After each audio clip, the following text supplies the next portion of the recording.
नाज़िर नसीराबाद में पीपी शहीद भुट्टो के कारकुननि 3 ॾींहं पोइ हद तस्लीम ॼाणाए घर ठाहिण ख़िलाफ़ एहतजाज कयो।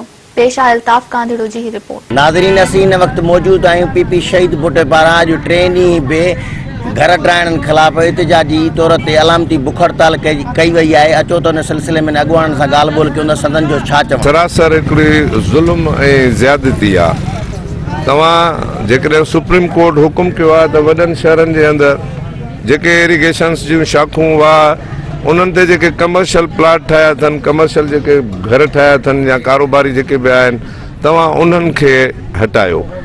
सिंध हाई कोर्ट इहा रूलिंग ॾिनी आहे त महिरबानी करे जेसीं ताईं गवर्नमेंट सिंध हुकूमत मुतबादिल अजा नथी ॾिए, माण्हुनि खे मुआवज़ा नथी ॾिए, तेसीं ताईं तव्हां ग़रीबनि जा घर न ठाहियो। त हद दख़लनि जे आड़ में जेके ऑपरेशन कयो थो वञे, असां इन जी सख़्त लफ़्ज़नि में मज़म्मत था कयूं।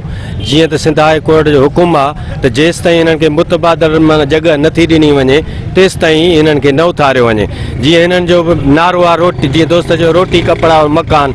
रोटी बेरोज़गारी में ख़तमु थी, मकान हिननि हाणे ड्राए छॾिया, बाक़ी वञी कपिड़ा बचिया आहिनि जेके ग़रीबनि खे फाटल वञी कपिड़ा आहिनि इहे भला आहिनि त उन्हनि जी मर्ज़ी उन्हनि जे पोयां लॻा पिया आहिनि।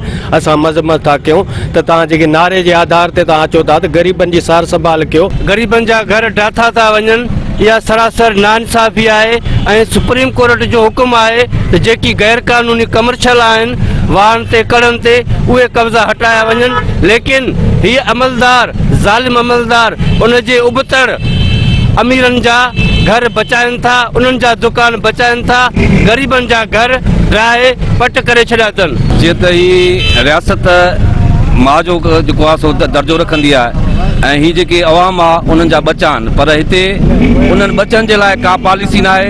ऐं जेको सुप्रीम कोर्ट जो डिसीशन असुल में जेको आयो हुयो उहो इन्हीअ करे आयो हो त जेके फलाई जेके प्लाट हुया शहरनि में या जेके माना उन कब्ज़ा कया जेको आहे सो माफ़िया जे MQM माना रांदियुनि जे प्लाटनि ते, अस्पतालुनि जे प्लाटनि ते या स्कूलनि जे प्लाटनि ते उन्हनि जेके कमर्शियल पंहिंजा शादी हाल ठहिराया हुया, असुल में ही उन जे लाइ डिसीजन हुयो। जो मुतालबो आहे त जेके तव्हां घर ठाहियो था पिया उहे जेकॾहिं सरकारी कब्ज़ो आहे त उहे तव्हां बेशक ठाहियो, पर उन्हनि खे मुतबादिल जॻहियूं ॾियो।